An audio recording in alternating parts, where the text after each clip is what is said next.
Ladies and gentlemen, welcome to the main event.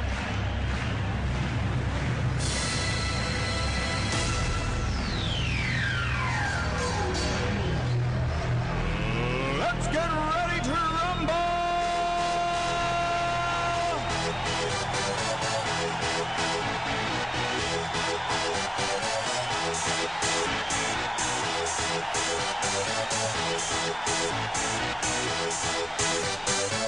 Y'all ready for this?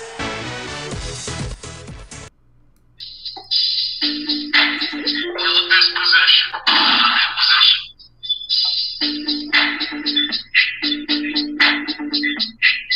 Yo, VIP. Let's kick it.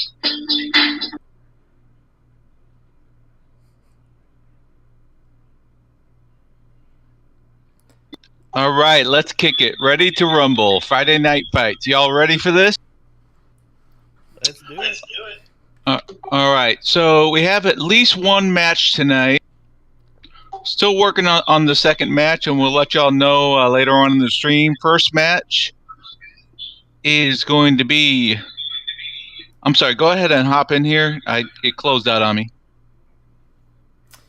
Yeah, no, that's okay. So our match tonight is a battle of heavyweights. We've got Duena and ZT Dubs. Both of them are rookies to THL, but both of them come with quite some big reputations. Duena plays for Fade to Karma.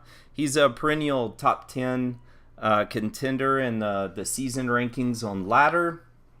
He actually joins THL with the veteran squad that's always in contention for the championship, which is Aeon. And so Duena comes into a veteran group.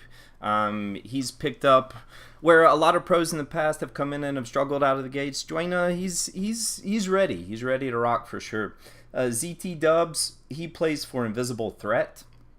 And he comes in with quite a reputation too. A few top 100 ladder finishes, some solid placements in major tournaments. And Cinder, whenever you see the classes they're bringing tonight, anything hop out at you in terms of some spicy matchups we could see? So, look, I'm reviewing both of these lineups. Duena is bringing what looks to me to be like a solid level 2 lineup. He's anchored on Priests. Druid, of course, is going to be banned almost certainly. But he's also running Shaman and Warlock, so I'd be really surprised if he wasn't running some variant of Control Warlock and just regular Evolve Shaman to counter the typical level 1 aggressive lineups. And ZT Dubs has kind of like one foot in both ends. He's anchoring on Priest as well, but he's running Paladin, which is almost certainly Murloc Paladin, and a Mage. And Control Mage has been a really popular pairing along with Murloc Paladin in Conquest. So he's probably running along those lines. Yeah. I was chatting with Duena earlier today, and whenever you look at the THL class selections this week, it's pretty steady. Druid, Paladin, Warrior, Druid, Paladin, Warrior, Druid, Paladin, Warrior. And we're definitely not seeing that tonight. So out of all of the matchups we could have been fortunate enough to cast this week, this is one that I'm really excited about. Just seeing some class selections out of the norm, and some, hopefully some pairings between these classes that are going to be out of the norm as well. Yeah, we just recently saw Pavel go 10-0 in the European summer playoffs with a lineup that included Priest and Control Warlock. So it's starting to gain popularity as a choice in Conquest, not only because it can contest those wide aggressive decks, but it can also get ahead with big giants and Drakes early on and contest Priest, where the Highlander Priest can't answer as many threats as Warlock can develop that quickly. Yeah, and Duena was letting me know that they're just about ready to go. And so for anyone that's tuning in for the first time to a THL stream, we do things a little bit differently. So players declare their classes by Wednesday evening. So if you're playing on Friday, Saturday, or Sunday, you've got days to think about your opponent's possible lineups. They do not submit deck list. They just declare 4 classes. And then the match tonight will be Conquest 3 1 ban. And so you don't know what your opponent is banning, even though you know classes well beforehand. You don't know what your opponent is banning up until match time. So we go into the challenge screen, we name the class that we're banning ban, and then we exchange screenshotted emails. And so where we always joke in THL and say it has its own meta, the reason we say that is because of that knowledge of what classes your opponent's going to be bringing beforehand. So Cinder's kind of new to THL. What was your experience like knowing your opponent's classes? It's having a few days to prepare for that is interesting because, in my experience, doing DreamHack and in online cups and stuff like that, you have to kind of prepare for, the probability of a number of different decks, and you have to kind of break it down into, is it going to be a basic level 1 aggressive lineup? Is it going to be like a level 2 lineup that's trying to counter that? And trying to figure out all the variations, because you have to try to prepare for everything. Well, in THL, you only have to prepare against a specific lineup, and the only variability is the ban, which of course right now Druid is almost universally banned, and what archetype they're bringing. And for some classes, that's not even a question. Like if you see Shaman, it's almost 95% going to be a token Shaman or something to that effect. So being able to prep for a specific matchup for a couple of days has actually been really fun. Being able to like drill into like all the variations and the archetypes and how you can tech for specific lineups that your opponent might bring. So it's been really great. Nice. Yeah, so I did get Dwayna's ban, and he's gonna ban ZT Dub's Druid.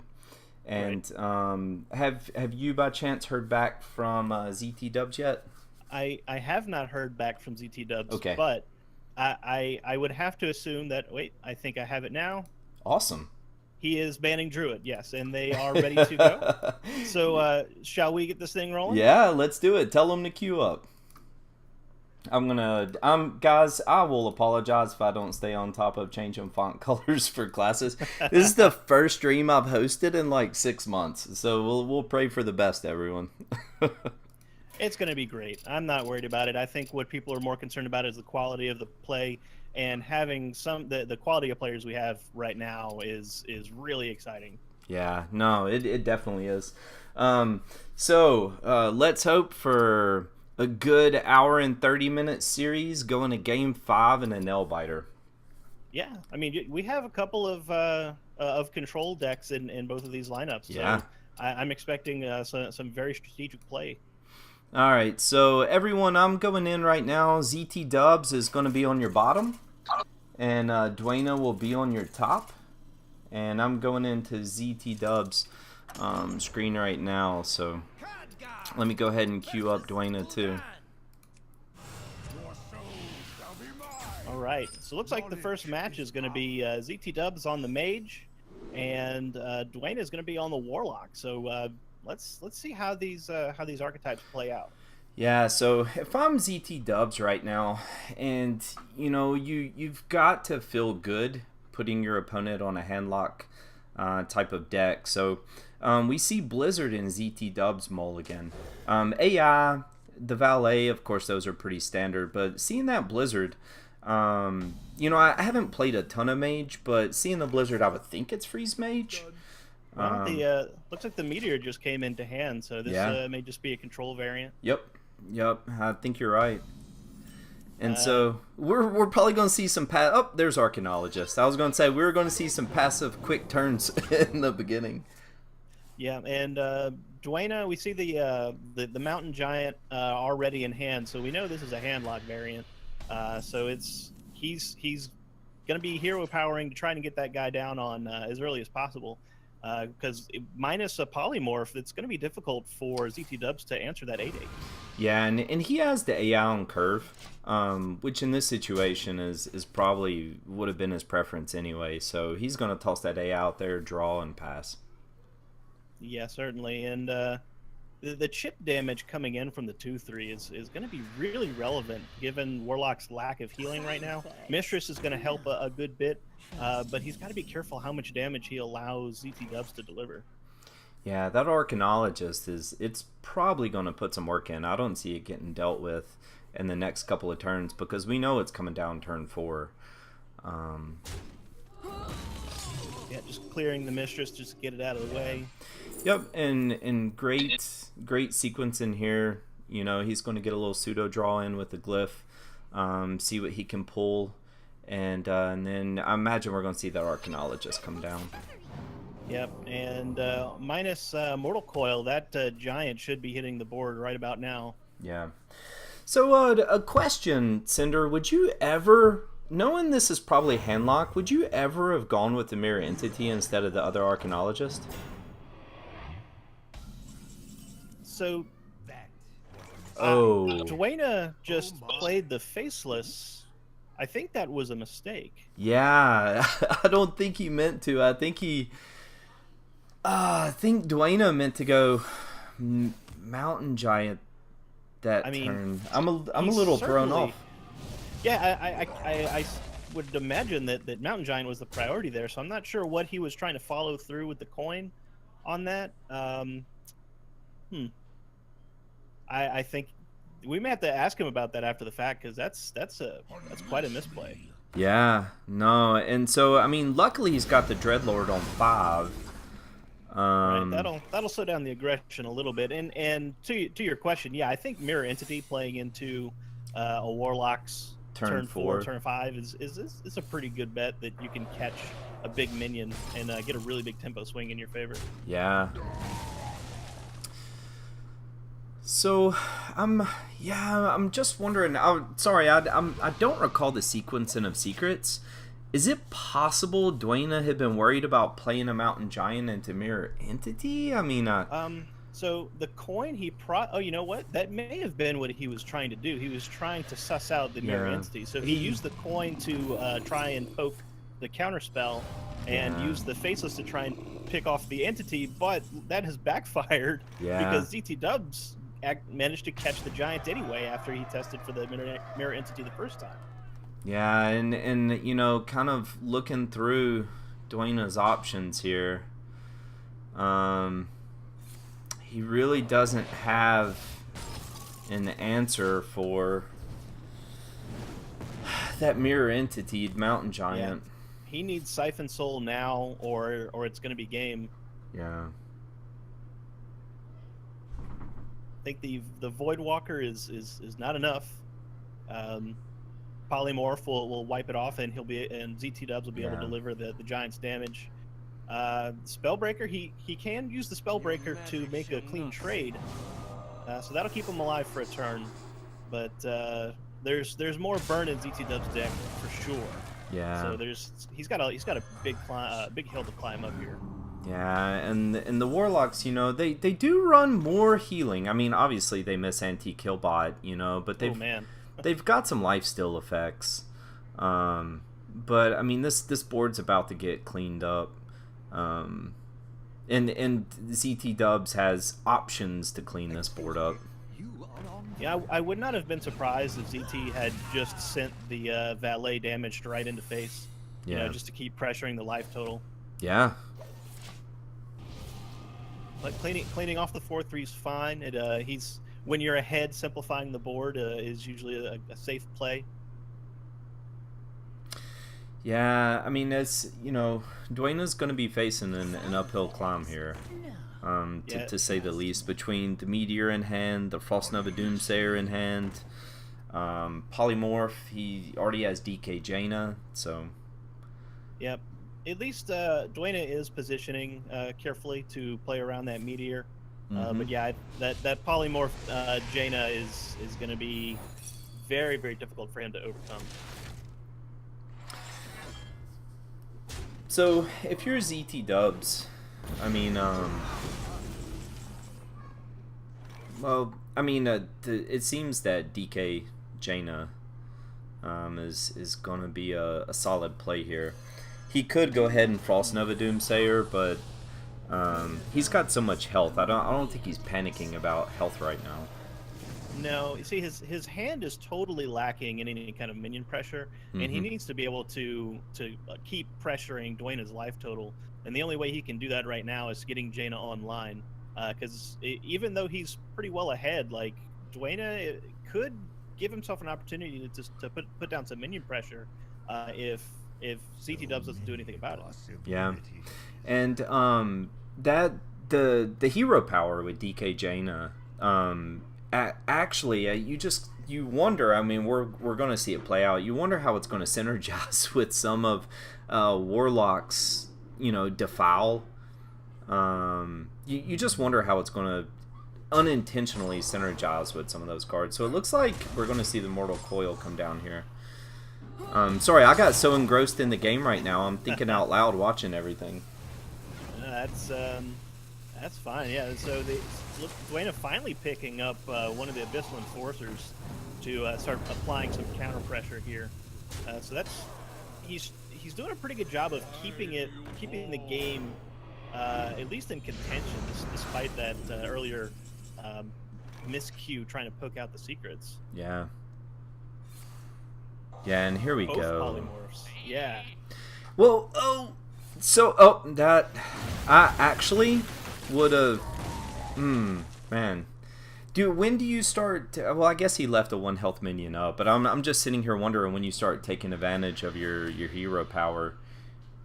Well, I think ZT is making the correct read that Dwayne has already spent 1 giant, one abyssal, and the Doom Dreadlord, so he's running out of threats. And if he doesn't have any in hand, then he can clear the board and then start using the hero power. The hero power, create yeah. a swing.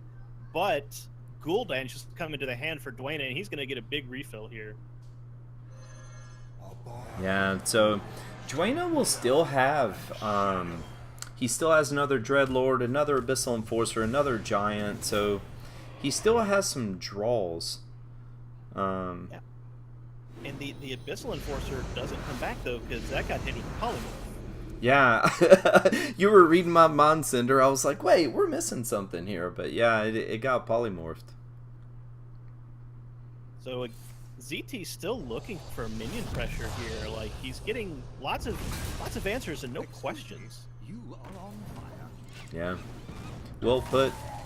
He and now Gul'dan has that vampire hero effect, the 3 lifesteal, which is gonna do a really good job of keeping pressure on Jaina, actually.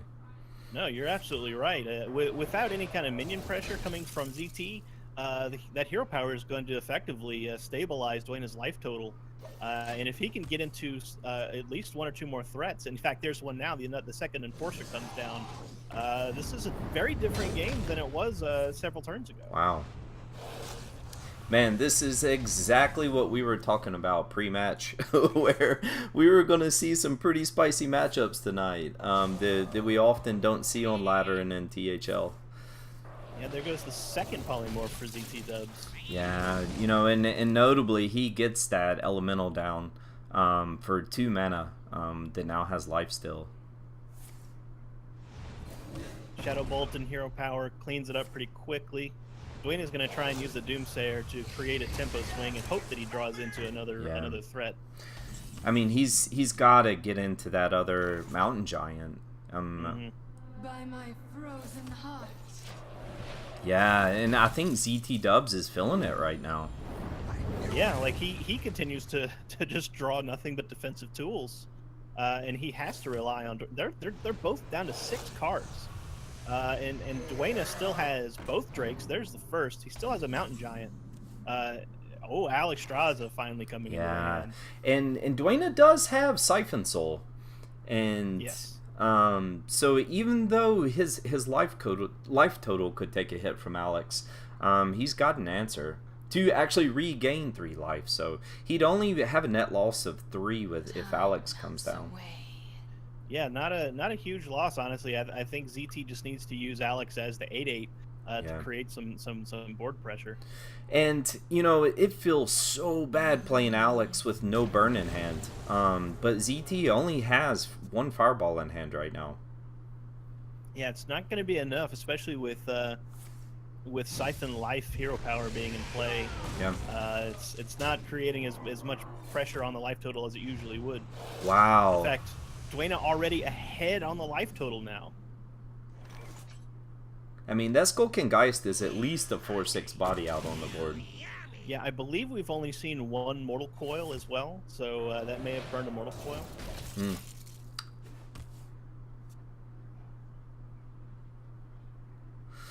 I'm so quiet, and I don't think anyone in my life has ever called me quiet before, but I have no clue. It's a riveting match because, you know, there's both of these decks are very defensive in nature, and they rely on just a couple of big threats to deliver lethal.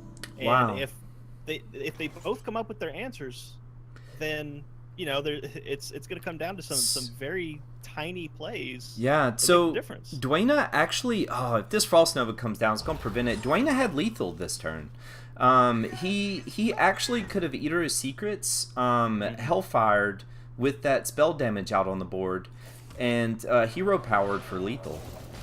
Yeah, you're absolutely right. That would have been 9-12 damage and breaking the ice block with the Eater of Secrets. Yeah, this Hellfire is actually going to let him clean the Doomsayer up.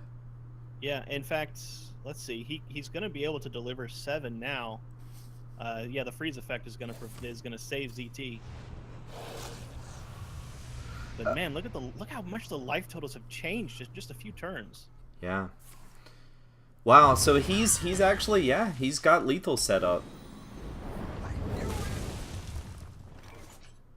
What a comeback. What a heck of a match. We were ready to write off Dwayna because of him not being able to poke out those secrets early on, but looks like he's actually going to manage to pull this off. Yeah.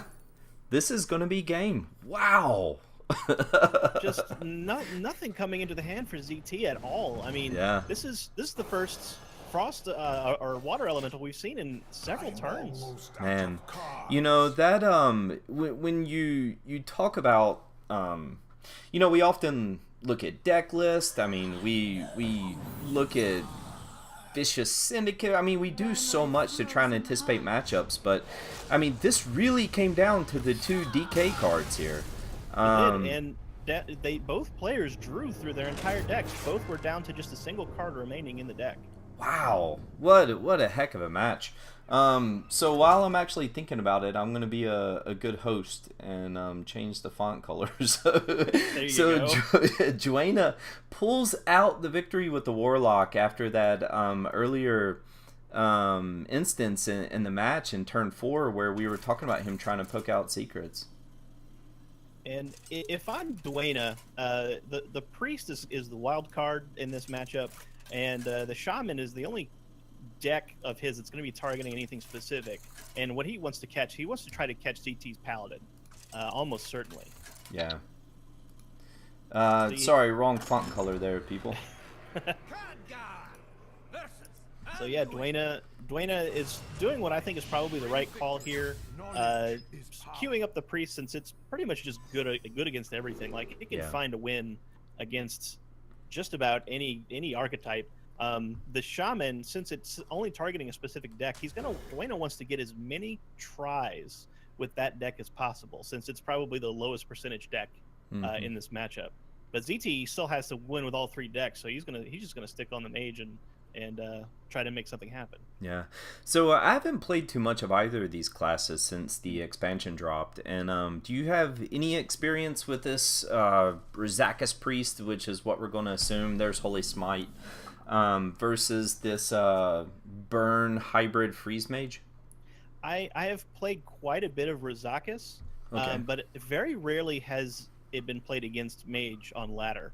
It's not the Control Mage is not a common sight on ladder, so it's kind of difficult right now to get a good read on it, because the Priest deck pretty much wins on burst against control decks. It's going to try and get Raza and Anduin online, and then just burn you down with 4, 5, 6, 7 hero powers in a row in the same turn.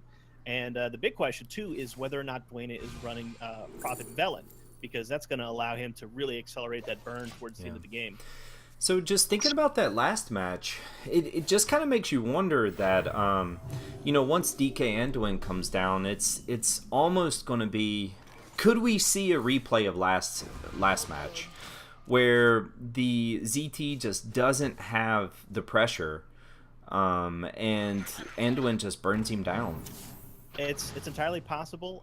One of the things that allowed Priest to be favored against Burn Mage during Ongoro was the presence of Priest of the Feast. Because if they play down an Alex or just burns you down with a couple of fireballs, Priest of the Feast lands on the board and just heals you back up to full pretty quickly. Yeah. Yeah, so it's all, I mean, I guess it's going to come down to how much can ZT pressure Anduin before that DK drops. Yeah, that's really the way to beat Priest, is to try to get them down to 0 before they can get the combo online. Yeah. So let's see if ZT, man, I mean, I know he would have preferred to have Raza here to follow up that Doomsayer. And sorry, ZT. I'm already a couple of beers in, people. I know that ZT would have preferred some type of minion for a tempo play after that Doomsayer, but he's got nothing.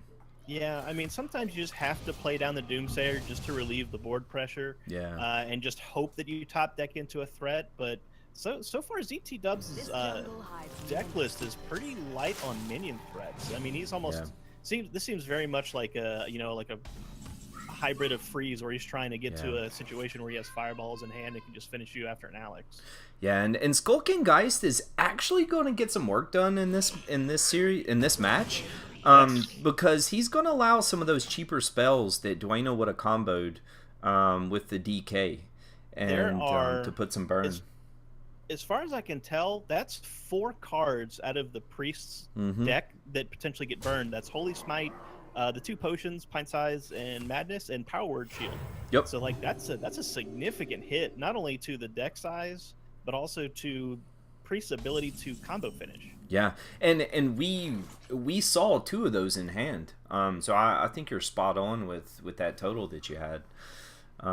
So he had Smite and Potion of Madness in his hand, or Pint Size Potion in hand.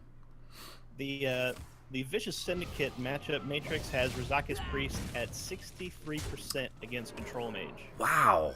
Yeah, and that goes to show you how ignorant I am. I've barely touched either of these. I had to look it up. I didn't even know. Like I'm so used to catering Rizakis against aggressive matchups. Yeah. I didn't even know what the percentages were against Control. Yeah, so this Geist may hang around for a while. I mean, as we all know, Priest is notorious for its inability to deal with 4-attack minions. Yep, and the Doomsayer comes down, but there's quite a lot of burn in ZT's hand. Yeah, and he actually has played both glyphs and gotten discounted fireballs both times.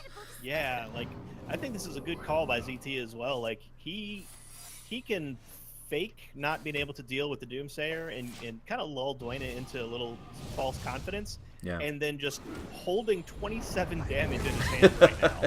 Yeah, if he can draw into Alex anytime soon. Oh wow, Raza's huge. Wow. That's as timely as you could hope for draws left in the deck. That really allows Dwayne to relieve some of the pressure that's coming in from all the burn that ZT has in hand. Yeah, and now it's really going to be a race for ZT to draw into his Alex. Do you though? I mean, you're getting up to 9 mana. Do you just start throwing the burn at his face? Absolutely. He's holding 27 points of burn, not counting hero powers. If Dwayne does not have healing, which by the way he just drew into a Priest of the Feast, then the fireballs can do it. Yeah. Now, what I will say though, that ZT probably would have been well served to use his natural fireballs and hold those glyphs. Yeah. The glyphed ones. But he was just trying to use his mana efficiently, which is understandable. Yeah. Yeah. Agreed. Good catch there. And so now Dwayne all of a sudden has 8 attack and minion pressure on board. And ZT now he's got to start using some of his resources, and he can't even deal with them all. Right. You know, he's got Meteor in hand, but that only clears one. Yeah, and he knows that Priest of the Feast was a priority. He has to get rid of that, or else Yeah. he's never going to be able to finish Dwayna down. He's already out of range of 2 fireballs. Yeah. So Dwayna now, I mean, he can hold DK Anduin, and which he probably should. You know, he can hold DK Anduin, and he can just keep healing his face here. Yeah, because if he plays Anduin, then he just clears Raza off the board, which is creating pressure. There is some value in it if Alex hasn't hit the board yet, because Anduin will just clear it. But in most other scenarios, you just kind of want Anduin in play as quickly as possible, because unlike Dwayna, ZT has no way to heal aside from Alex. Wow, there's Prophet Velen comes in. And he did top deck Shadow Word Pain going into this turn, so he's got the components in hand. Yeah, and then Dwayna smells blood. He has Velen in hand. He's got Raza already played. Anduin's in hand. He's ready to go. Yeah, and so that does hurt. Yeah, interesting too, because Dwayna did not position to The play cleric. around Meteor there. Yeah, we would have. Ooh, wow, Mind Blast as well. Oh my goodness. Yeah, so that cleric being placed on the far left. So let's do a little quick math. Dwayna, if he plays DK Anduin, which he's got to be a little reticent right now. If he plays DK Anduin, that would be 14 bursts from hand. Yeah, because he'll have the hero power for 2. He's got a Mind Blast for 5, which they'll follow for another 2 from the hero power, and then be able to play. Oh wow, that's 18 actually. He could pop him. So actually, he's going for the Velen. Yeah. You know what? I don't blame him. He's within the danger zone of 2 more fireballs at 11 health. Yeah. Mind Blast is going to take him down to 10. This is fine. Yeah. This threatens the ice block. That's enough. Yeah. And the Anduin, sorry, I was lost in my own world there. I don't know if you just mentioned it, but the Anduin's gonna give him another 5 health, which we often forget. Yes. The DK cards offer a little bit of a buffer for health. No, you're right, and it's interesting too, because it comes in the form of armor, which if Alexstrasza were to come into play would not affect. So if he was at 15 and 5 armor, Alexstrasza would just be an 8/8. Yeah, here comes the Anduin. And he's got Shadow Word Death in hand, so he's got an answer for Alex. So Exactly. So he can play the Anduin. The Anduin doesn't have to be his response. So he's got 4 damage coming here after the Thalnos. So he's gonna choose to pick off the Valet, which makes sense. I mean, he's so close to finishing ZT with just 4 more hero power activations. So yeah, he wants to stay alive to be able to do that. So we saw Eater of Secrets in his handlock. I'm just wondering now if Dwayna tossed in Eater of Secrets in all of his decks. I mean, when you only have to prepare against one lineup, and that lineup has Mage, then Eater of Secrets becomes a real possibility in every single deck. So do you run the Blood Mage in a face and Dragonfire Potion here? Because you want to prevent heal, right? Yeah, and also Thalnos creates another hero power opportunity for Jaina to pick up another elemental, and it looks like that's what he's going to do. Use the Acolyte to draw, use the Thalnos to draw, and then clear the board. Yeah. Ooh, the pack comes in too. Wow, yeah. That's huge. Yeah, Dwayna smells blood. Yeah, the pack alone enables 4 damage, and then he's bound to get some cheap cards out of the pack. Yeah. I'll apologize in advance. I can hear my wife telling my kiddos that it's bedtime, so you might hear a 4-year-old burst in, everyone. You never know. I just want to prepare everyone. I suspect that many of the viewers also have 4-year-olds in the background. Yeah, there goes the pack. It's interesting that the Skulking Geist actually has a huge effect in this matchup because it removed all of the cheap spells that and they look used. at these cheap cards that Dwayna got. Yep. Oh wow! It's ZT knows it. Yeah. Wow. That was a that was a handful of cheap Ungoro cards right there. Yes, it was. So now Dwayna is probably in the position he wanted to be in. with the Shaman having 3 shots at closing out this series. It's whenever you have one deck that's a lower percentage win rate across the board against your opponent in a Conquest format, you want to try and get that deck last, because if you have multiple cracks at it, your win rate, like once you combine all those percentages, you actually have a positive win rate overall. Like you, even if you get 1 out of 3 with that deck, that wins the series. Yeah. No, I mean, awesome commentary. You know, and then it's funny, Cinder, and I'd love to hear your thoughts, but you know, in this meta that we have right now, and in previous metas too, of course. So like, you always hear conversations where people say, "Well, just target so and so class, target so and so class," and I'm probably going to misquote this because I misquote everything, but I remember seeing a statistic one time that said to even have a 50% success rate with that strategy, your 3 targets would have to be hard counters of 80% or better, and I mean, obviously it's still a good strategy, and we've seen success with it in some majors and in tournaments, but it's so unreliable. Yeah, it's really difficult if you're down 0-2, even if you're very favored in all 3 of those. It's difficult because those 3 chances for your opponent to close out the series matter, because one of those is likely to win. It's just probability. Well, Dwayna already has great tools in hand. He's got Bloodlust, so if he can get any sort of board going, he's gonna get some damage in. He's got Doppelgangster, so he just needs Evolve, which before turn 6, he's got around a 40-50% chance of drawing into that. He's got Devolve to deal with any Doomsayers. He's got the DK Thrall for a little extra health and for the continuous Evolve effect. So he's got options going into these critical middle turns. And the Geist just came into ZT's hand, which if those scratch those Evolves, that's going to be a big huge hit towards Dwayna. Yeah. And so we could essentially be seeing a race for Dwayna to somehow get his Doppelgangsters, which won't survive because there's a Blizzard in hand, but get his Doppelgangsters to survive and go into his Thrall turn. If we see the Skulking Geist come down. So Dwayna deciding to use the Devolve here defensively to protect his board, which is understandable. It's representing card draw and 7 damage. Yeah. So he really needed that, I think. If he lost that board just now, he would have been in serious trouble. Yeah. Man, this is all gonna come down to around turn 6 and 7 here. Yeah. So there's ZT setting up for the Blizzard next turn. Yeah. And we will, you know, if that Doppelgangster comes down and Dwayna's hoping for the big DK Thrall turn, he's gonna have his heart broken by Blizzard. Yeah, I'm wondering if he's just gonna go for it now. Yeah. It looks like he's favoring the Jade Lightning, clear the board. Yeah. Develop a little bit more pressure, which makes sense. He's holding a Bloodlust. He wants to get a wide board going. And he can drop a Firefly here too. Yep. Oh, second Bloodlust. Wow. And he holds back on the Firefly.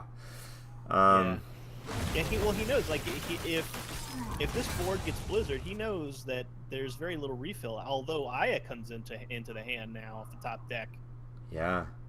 Wow. So, I mean, what would your play be here, Cinder? I mean, he's got so many options in hand right now. Oh, man, like, it is really hard to not play Aya here, because the defensive tools for the Control Mage are board clears.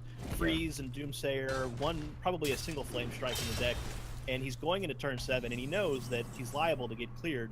So you throw down Aya, which will continue to give you board presence because of the Death Rattle. So in a deck that's trying to set up either an Evolve combo or a Bloodlust combo or both, you want to make sure you always have minions on board. Yeah. Oh my goodness, is that just lethal right there? Oh, I've had too many beers to count. He's 2 off of lethal here, just a single Bloodlust. Wow. Oh. And if you think about it, it just says, you know, 5 mana, deal 15 damage to your opponent. you cast it every time. I mean, I love this play. He had 4 active minions on board. I mean, you've got 2 Bloodlust in hand. This is awesome.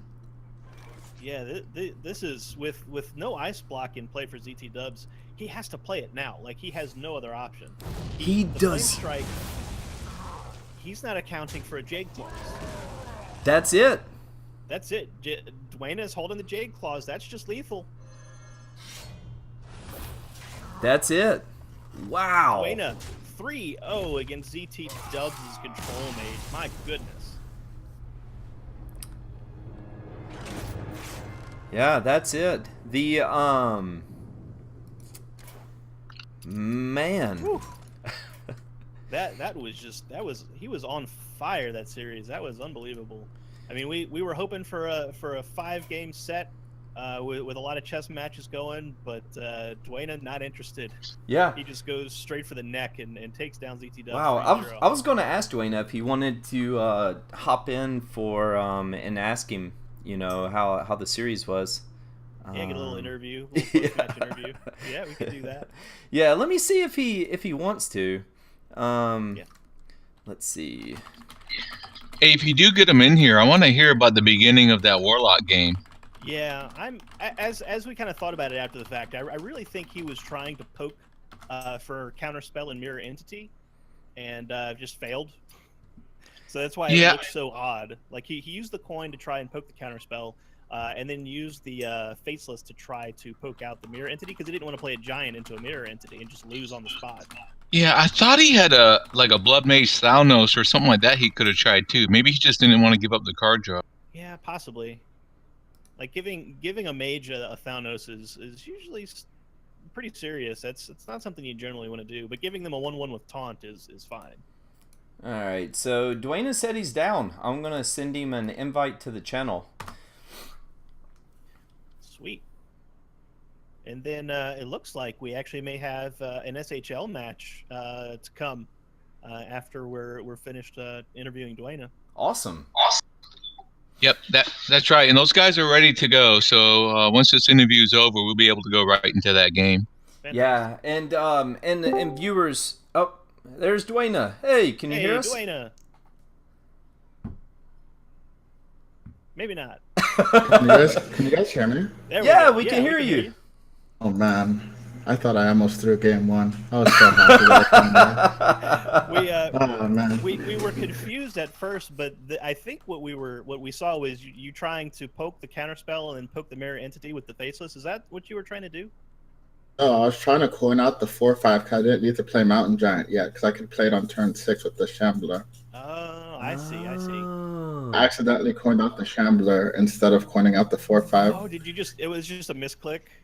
Yeah, it was just a complete misclick. Man, I gave you more credit than that. I thought you were trying to play the traps. We were over here, Dwayne. We were over here trying to figure out pro plays. We were like, was Dwayne coining out the Counterspell and shambling out the Mirror Entity? That was brilliant. Yeah, then I played right into Mirror Entity. I mean, I didn't. I teched all of my decks to not lose to Freeze Mage. I had Eater of Secrets in every deck except my Priest deck. That's what we were suspecting. That since you know that there's a mage, you just kind of want to play the Eater of Secrets to get the percentages on each one of those matchups. Exactly. And to be honest, like the deck that I was most worried about was my Shaman deck. I wasn't sure about that. Yeah, so do you have a specific order that you queued into that series, or do you like to go random? I pretty much went random, but I knew I wasn't going to queue my Shaman first. Yeah, that makes sense. Yeah, we were thinking the same thing, that was probably your lowest percentage deck, and you wanted to save that one for last. Exactly, because I felt confident, like with my Warlock deck, especially it helped that he wasn't playing the Burn Freeze. When I figured out that he was playing more like the Longevity or like Fatigue Priest, it helped me a lot in how I could play against it. So I didn't have to per se fear being at a low life after he used all of his burn. Yeah, and that second match, he at one point, Cinder, I remember you counted it. He had around 27 burn in hand. At one point in that second match, he had double Fireball just from the deck, and then he glyphed for both Fireballs plus a Medivh's Valet. And that's why I wasn't playing my Anduin or whatever until the end of the game, and I just healed. Yeah, it makes sense. and was using Velen for the heal more so because he was out of resources, and I just felt like regardless, I'd win this game. Yeah. And so Dwayne, a question about the THL experience for you. So Dwayne and I are both on Aeon, and I know in week 1, you came out pretty fired up after your first match, and yeah. So coming into week 2, anything that you did different? You know, having so much experience in Hearthstone before THL, anything you did different going into week 2? Kind of made a lineup that more so fitted my play style per se, and I had a lot more time playing since I recently just got back to the game, so I had a much better understanding of every deck's weakness and etc. And I know how to play all the matches a lot better now. Yeah. And then I was able to talk to a few friends of mine, my roommates, and so that was a pretty big difference going into this week. And I remember someone telling me my lineup was not a very common lineup this week. It was you, Durden, right? Yeah, it was. It was me, yeah. Yeah, when you look down the THL list of class selections this week, it's we talked about it pre-match. You know, it's Druid, Paladin, Warrior, Druid, Paladin, Warrior, Druid, Paladin, Warrior, and you eschewed 2 of those 3 most common ones. Yeah, because what you call it, I pretty much fully targeted. I targeted Paladin and Mage pretty hard. All of my decks were good against Paladin, and all of my decks were good against Mage. So I figured if I ran into either of those 2, and then my Priest deck is greedy enough, and I feel comfortable enough that I feel like even if I did play against him in the mirror, I would have a high percentage of winning due to how much I've been practicing that matchup. So I felt pretty confident going into this week. Yeah. Yeah. So I really feel. Oh, go ahead. What were you gonna say? Oh no, go ahead. I really feel like Warlock is one of the most underlooked classes right now. It's very difficult to play correctly, but I think it's a very strong class right now. Yeah. No, I was gonna make a quick joke and then give it back to Cinder because he's doing much better than me. But I was gonna tell everyone you brought Mage in week 1, and you were cursing yourself afterwards. You're like, anyone that brings Mage is so stupid. And then what did I turn around and do in week 2? I said I submitted Mage as my class. Oh no! Did you win? No, I haven't played yet, so I'll need your help doing a deck afterwards, Dwayne. We need to make sure you can't get like hard targeted like I got. Oh, that's awesome. Yes. Oh man. Yeah. Leader of Secrets is great, man. Yeah. No. Cinder, we'll let you bring it back in and make it professional again. All right, so let me get you one more question, Dwayne, before we let you go and go into our next match. So you targeted Paladin and Mage, and that's perfectly understandable. Those are 2 pretty targetable decks. But do you think there is a way to target Rizaka's Priest in this meta right now? Potentially, yeah. You could make, let's say, Jade Druid.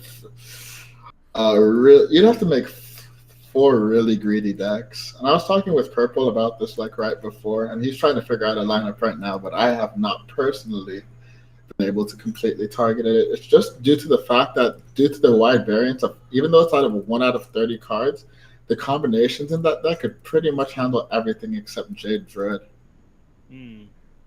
Yeah, I've been trying to figure out something myself, but it's like you said, there's enough tools and combinations in that deck to answer almost any situation. It's a very difficult deck to corner, which is probably why it's doing so well right now. Exactly. Yeah, that's my own personal homework assignment over the weekend is I'm going to try and jam out a good 50 to 100 games with it because I'm so unfamiliar with it right now, but that deck is so powerful. Yeah, it's actually probably my favorite deck right now. Yeah. No, there's a lot of different lists. Like I choose to run Velen and Elise, and you saw how good Elise helped me against the fatigue mage. It actually gave you like some fuel for the combo. Exactly. Yeah. Well, Dwayne, man, thanks so much for hopping on real quick for a post-match interview. I know that was unplanned, so we really appreciate you hopping on. No worries. Cool, and Thanks a lot, Dwayne. I'll hit you up later for some help with the mage list. All right, sounds good. Hey, thanks. All right, thank you. Talk to you guys later. Later. All right, so we are ready for the next match, Durden. It's going to be Carrie versus I have it right here. Carry versus. It's Lefty. Thank you. Awesome. Carry versus Lefty. Carry subbing in for Defias Henchman, and Lefty playing for Flint Tropics. Awesome.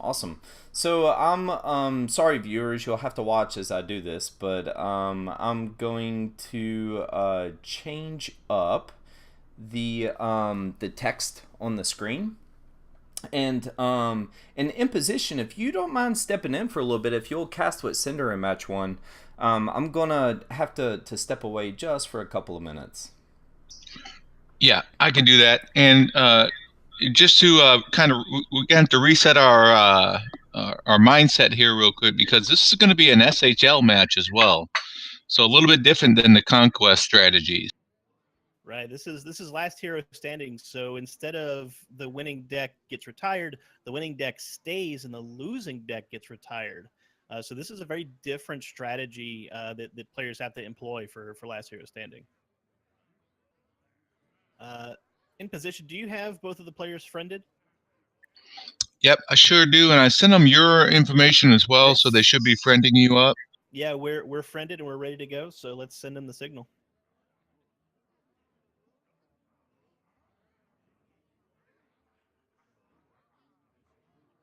Yep, sending the signal now. And I will bring up their deck lists while you do that. Looks like Lefty has Druid, Paladin, Priest, and Warrior. And on the other side, Carry is running the same lineup, Druid, Paladin, Priest, Warrior. They've both banned Druid, and one has to assume here that Priest is Rizakis Priest, which is the very common anchor right now, past the Druid ban, and then Murloc Paladin and Pirate Warrior. Those are just the two strongest decks in the format. They're very safe picks, and they get seen a lot on ladder. So this is a very common lineup for both players. Pirate Warrior and Murloc Paladin both able to sweep LHS series very, very quickly. So no surprise on these deck lists. It'll really come down to specific techs and just player decisions in game. These aggro matchups can actually be really, really intricate.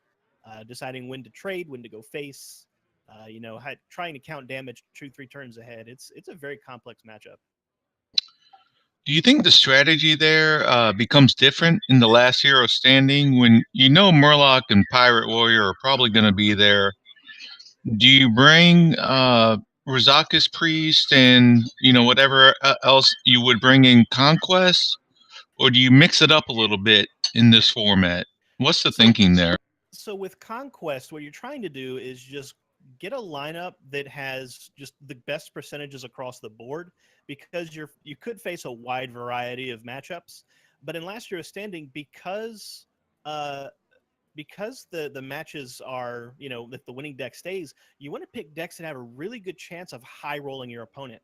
So when it comes to last hero standing, like if you're taking Priests, the big Priests with Barns and all the big minions is a lot more common in last hero standing than it is in Conquest. It's almost never seen in Conquest because it's a coin flip. You don't want that for Conquest. But in last hero standing, if you just win those 3 coin flips in a row with Barns, then you just win the series. So you see a lot of decks that have really good chances of just snowballing the game and winning 3-0 outright. Hey, so they're starting their match now. Are you in? I am awaiting the invitation from Lefty. So as soon as I get his, we should be in match. Although Lefty is taking quite a long time on, or somebody's taking a long time on the mulligan. Oh, there we go. There's the invite. So they have both opened up with the Warrior. Carry is in fact on the Pirate Warrior, and Lefty. Let's see if I can get. Yeah, there it is. They just popped up for me. So yes, they both have Pirate Warrior. Not a huge surprise. But just every weapon in the deck in hand for Lefty, and Carry with no one play. He declines to play the South Sea deckhand. What do you think about that? Would you normally play that there? It's tough because if he plays it, the only damage that gets in is patches, and it kind of gives some initiative over to Lefty, because if he plays out a N'Zoth's First Mate, then he can clean up the board and leave Carry with nothing. So he may have been trying to hold to try to draw into a War Axe here, which he didn't. Carry's hand very, very awkward at this point.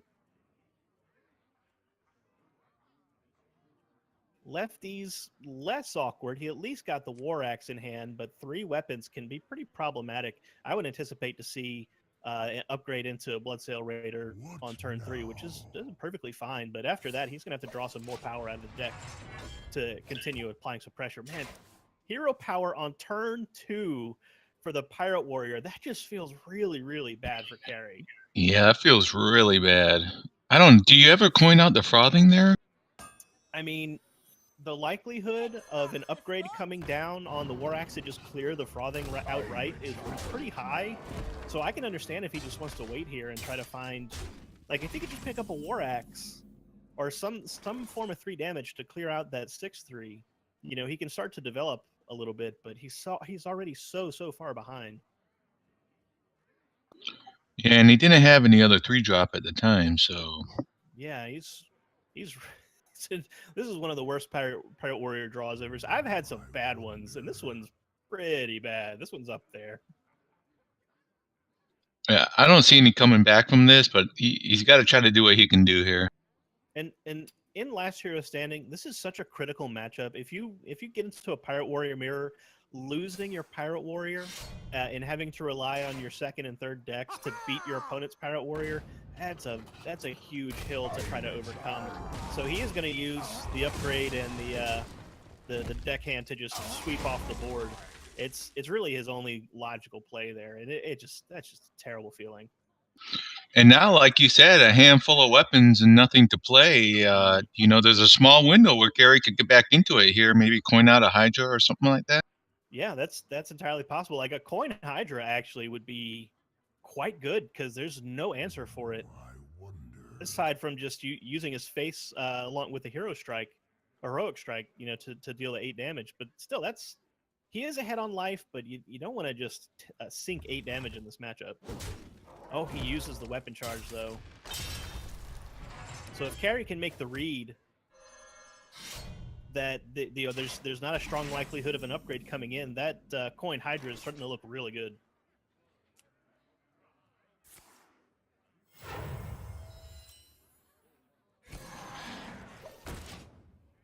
Of course, Lefty has his own Hydra to contest, so that will probably equalize the board.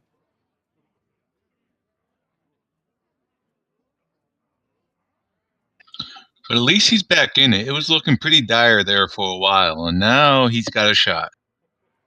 Yeah, the Hydras will get traded off. Now, if Carry finds some way to answer the opposing Hydra and keep his on board, that's what he wants to do. But at the moment, I don't see a way to do that. Although the Corsair could prevent some trading, so we may see that enter the equation. But I feel like he wants to get that Reaper on board as soon as possible because he's so far behind on the life total. He needs to start catching up. Yeah, he could equip the Arcanite Reaper and put the Corsair down if he's feeling gutsy about it. Yeah, I mean it's probably his best play. Develops 8 mana worth of stuff for 5. It's forces Lefty to trade a little awkwardly. It's not bad. It's not going to win him the game, but it'll at least give him a little bit of time. I wonder. And I don't blame him for I don't blame Carry for taking his time on this one because this is a difficult turn because if he doesn't have an answer for the 11 damage that Lefty is holding, then he's just dead to just a number of top decks. So he has to figure out a way to live through this turn. Yep. And his patches hasn't come out yet, right? We have seen both patches already, I believe. Oh, that's right. Okay. So yeah, he does exactly what we were thinking, using the Dread Corsair to try to create some awkward trading. But Lefty picks up his own Dread Corsair. Yep, but he's got the Silence and the Heroic Strike. That would be lethal if... let's take a look at what happens here. Blood and plunder. I guess it wouldn't because his own Corsair is not going to live. Right. We're gonna see. I would anticipate the axe going into Carrie's Corsair, and the big question is, does he trade? Does Lefty trade off the Hydras, because that'll at least create a 5/4 threat with the Frothing Berserker, and it'll be protected by the 3/3. Yeah, I would expect him to go face, so not expecting a silence or something like that. It's a tricky thing because do you play around Spellbreaker? Because not all Pirate Warriors run it. So do you play around it yet? Lefty doesn't yet have the information to carry run Spellbreaker. Yeah, and he's so far ahead right now in every way. He just figures to go ahead and maintain control. Yep. So Carrie can at least put down a couple of minions here, but he'll still be stuck face tanking that Dread Corsair, which is just going to set up lethal for Lefty here. The Frothing, he has no way to answer the Frothing Berserker outside of the Spellbreaker. What now? Even with the Spellbreaker, Lefty is holding 9 and 5 on board, which is he'd still have lethal even if the Berserker gets silenced.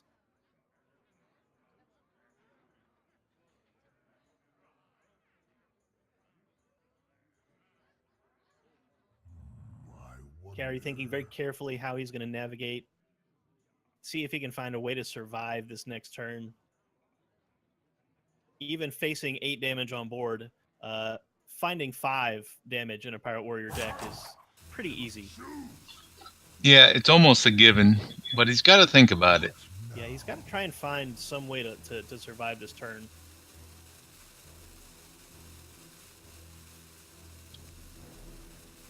So, yeah, there goes the Spellbreaker. And the face tank on the 3/3. That'll set Carrie to 12. And Lefty is currently showing 11. So he's just 1 off of lethal. Yeah, so I think Carrie did find the best of the worst options right there. Yeah, I agree. I would anticipate Lefty just equipping all 7 mana worth of damage and just sending this all downtown. Yep. Pirate Warrior having his opponent at 2 is it's a cruise control after that. Then you just have to find we haven't seen either of the Kor'krons, which I assume are in the deck. We have not seen a deckhand, which would deliver 2. Heroic Strike, Mortal Strike. Could have a Leroy, and he knows one taunt's already gone. But he is trying. He's probably thinking about the best way to maximize this. Like, does he need to respect the possibility of Carrie developing 10 damage on his own? Which I don't think he does. Not at 6 mana or 7 mana. I think he's safe going face here. Oh, he sets him to 1. Okay. There it is. Yep. So Carrie with that really terrible draw, going down 0-1 in last year's standing, losing probably the strongest sweeping deck in his lineup. Now he has to rely on the Priest or the Paladin to try to carry him past Pirate Warrior, and both of those can be very tall orders if the Pirate draws well. Yep, they can get it done, but they can also very easily get swept 1-2 just like that. Yeah, I mean, Carrie has to hope that Lefty just gets the same draw that he just got, basically. So the Paladin coming out. Paladin probably the best call here. We can see in the hand the Corpse Taker. So he's almost certainly running Wickerflame Burn Bristle. He might be running Storm Watcher. Depends on the specific build. But any Paladin deck that's running Corpse Taker is teching against aggression. It's trying to be able to fight for board, to keep some of the damage away from face. It's a good deck to queue into Pirate Warrior. Hey, gentlemen, I'm back. And All right. yeah, and by the way, I I made the assumption that they both banned Druid. Was that correct? Yes, they have both banned Druid, yes. So this is Paladin, Priests, and Warrior on both sides. Awesome, awesome, awesome. And yeah, I know it's a safe assumption, but you know, you always want to be. There was at least one person who did not ban Druid. I want to know what that player's master plan was. By the way, we were just talking about bad draws. Look at Lefty's opening hand. What a terrible mulligan. Wow. Yeah, I mean, that is a heck of a top end curve to draw to in turn 1 for a Pirate Warrior. That's most of the top of the deck. Yeah, that's 4. I think of 4 of the 6 top cards in most pirate decks. Yeah. So. Yeah. Meanwhile, Carry is looking pretty good. Yeah, just getting the opening 1/3 Murloc. That's as good a start as you want on Paladin on turn 1. Yeah. Then you can play the Hydrologist and get a secret to keep that Righteous Protector alive. Wow, and there's the Galaka. Crawler. Whew. I know it's only turn 2, but Carry is looking very, very solid in this matchup already. Redemption being offered to pair with a Righteous Protector. What a start. Wow. Yeah, and this is where I think if you know you're going to face Pirate Warrior, you can definitely tech Murloc Paladin to be favored in this matchup. I agree. Yeah, and I was going to say I'm surprised, but I'm kind of not surprised with some of the tools that Paladin's gotten in the last couple of expansions. But I know in the Un'Goro meta that mid-range Paladin was a heavy underdog to Pirate Warrior. But cards like Righteous Protector, you know, teching in 1 Galaka Crawler, Corpse Taker, they have turned this matchup around to where it's actually a 51-49 favorite for the mid-range Paladin right now. Yeah, and that's just on ladder. But, you know, if you know you're going to be facing Pirate Warrior, you throw that Galaka Crawler in there like he's done, and it's probably more than that. Yeah, great point. And I imagine Carry will probably preserve the Galaka for the South Sea Captain if he ever sees it. Yeah. But, man, the War Leader, this is the last throws of the War Leader's health bonus being played out right here. Yeah. Look at that Valfin Inquisitor hanging on, still alive. Enjoy it for another week or 2. I mean, Lefty made the correct play. He set the health to 2 so that Carry wouldn't get a clean trade on the blood sale. But the War Leader's health bonus made the difference there. Yeah. Yeah, and I'm sure Lefty's going to use his resources here to clean up the War Leader. Yeah, it's too big a threat. You can't leave that thing on the board going into turn 4. And again, Carry just has no shortage of... I mean, Carry could almost dump their hand right now with the Galaka Crawler. If they wanted to buff it, put it behind a Righteous Protector and protect it for trading, and drop a Redemption for the Righteous Protector. Yeah, it's playable, but you know, Protector, Redemption, Hero Power is just as good. I think. Yep. I think that Galaka Crawler is gonna make a much better swing turn later on, and Carry playing the Curator. So I assume that they're also playing the Cobalt Scalebane. So this is the Scalebane variation, I think. Yeah, good catch, and yeah, I mean, Carry's in a position when you have this health, a perfect life total going into turn 4. I mean, he has the ability to be greedy with that Galaka Crawler and not get punished for it. You're right. He could just feel safe just playing it now and just putting on more minion pressure as opposed to waiting for an opportunity. Oh, you're giving me too much credit. I meant he could get greedy with it and keep holding it. Oh, right on. Right. Yeah, I think either play is probably safe, but yeah. I think he wants to just save it for the South Sea Captain or even like a Naga Corsair, just any big threat. Yeah. Not put it on the 1/1. He could totally just hang on and be greedy here. I mean, he's got Tyrion in hand. And in his prospects of making it to turn 8 with a good life total look great right now. Yeah, Lefty can only pop the bubble on the Righteous Protector.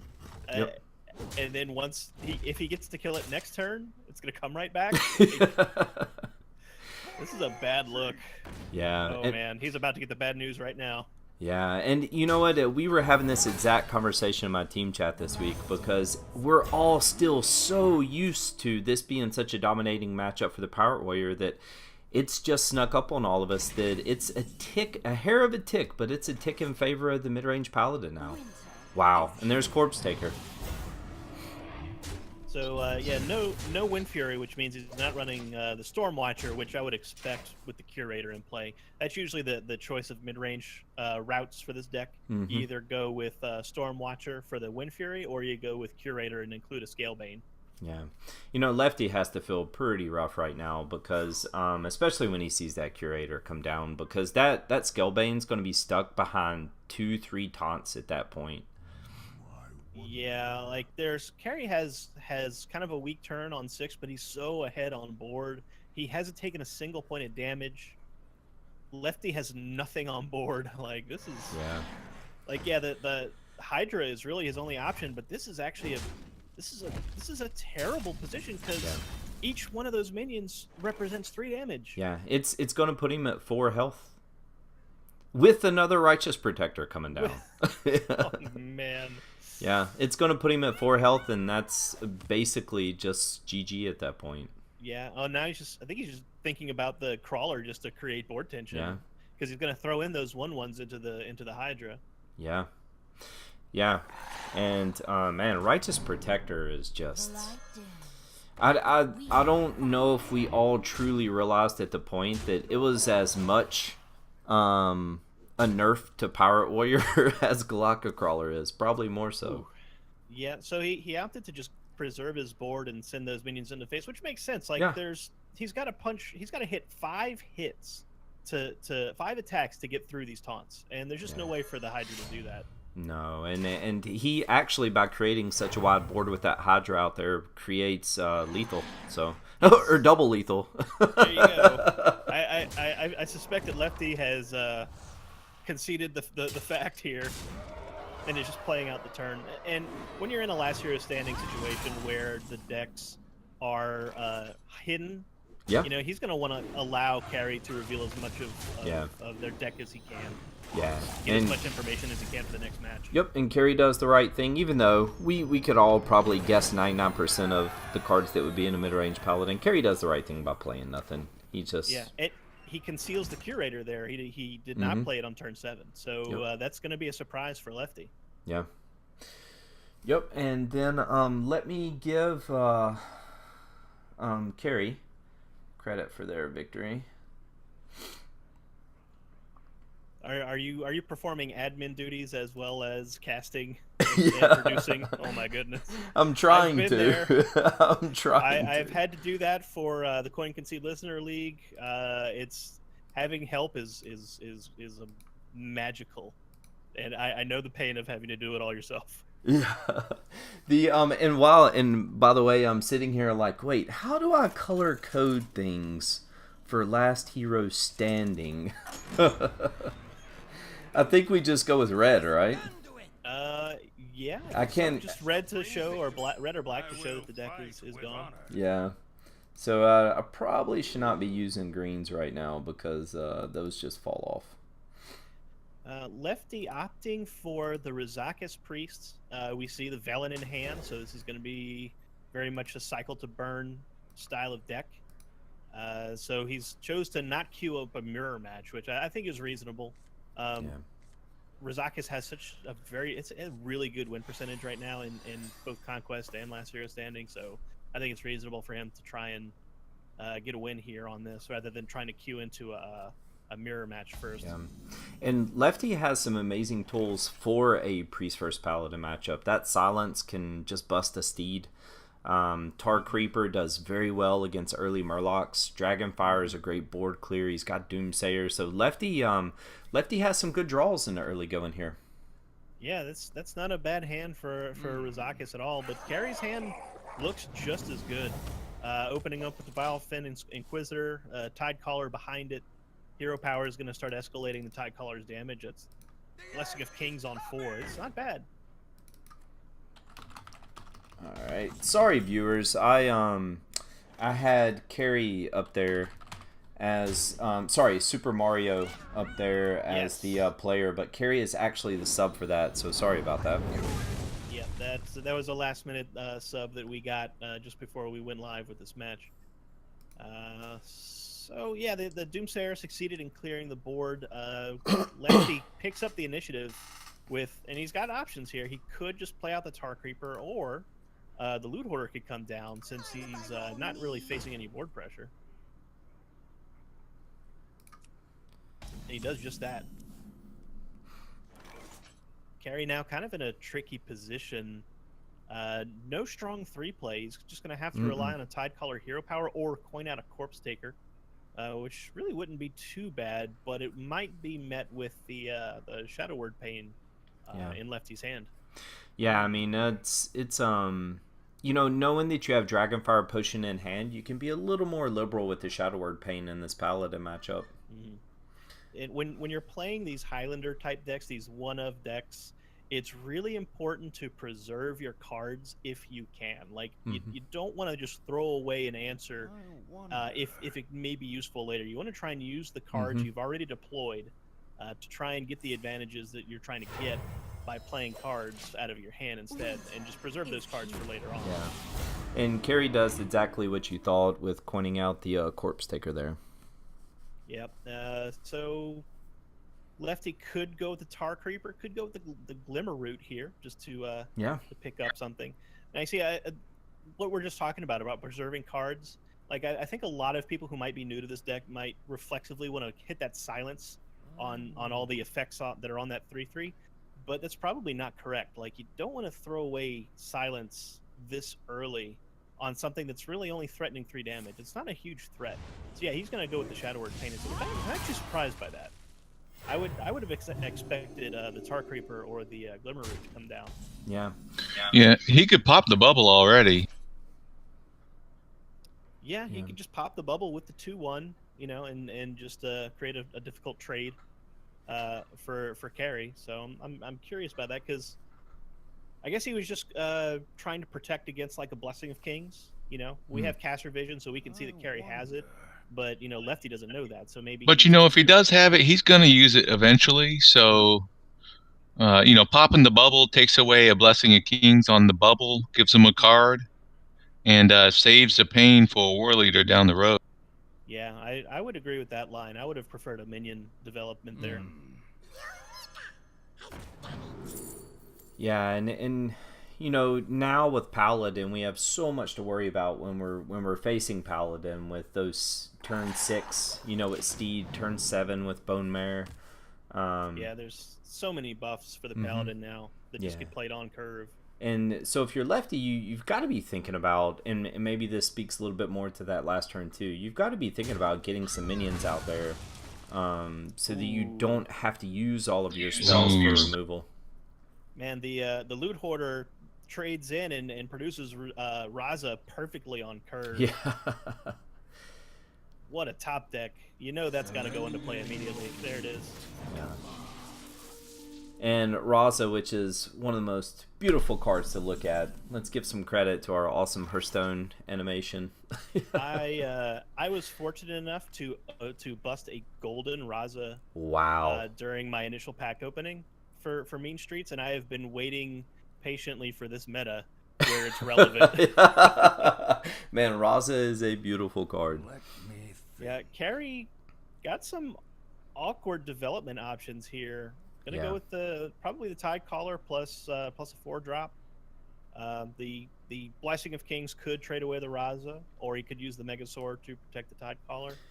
Yeah, I'm looking at that, trying to figure out what would be the best turn 5 for him. I mean, instinct says the Rallying Blade, you know, just because it cleans up Raza, and what do you play along with it? So it does look like he's just gonna use all 5 mana here and clean up that Raza. Yeah, and this opens up the opportunity for top decking a Steed or playing down Kings next turn, Megasaur. So he's got options, and then the Murloc is protected by the Redemption. Yeah. Yeah, and Gentle Megasaur, you know, he's going to get 2 Murloc value all off of it next turn, regardless of he's got the hero power too, yeah. Yep, with the hero power. So, you know, if you can get it on 1, it's great value. If you can get it on 2, then you're just getting into gravy territory.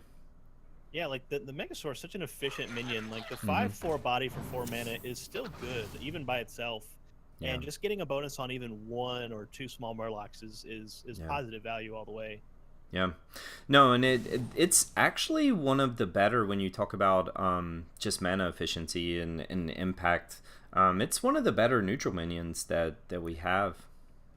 Yeah, and the Glimmer Root picked up Rallying Blade. That's going to allow Lefty to at least attempt to clear off the Tidecaller. But the Redemption's going to bring that right back. Yeah. So pretty sure we're going to see Hero Power Gentle Megasaur here. Yeah, unless there's a better time. Oh, 2 Megasaurs. Yeah, it's pretty safe play now. Yeah. And then, of course, Carrie's Rallying Blade will clean off the Glimmer Root. Man. Bad choices. Yeah, these are not good choices.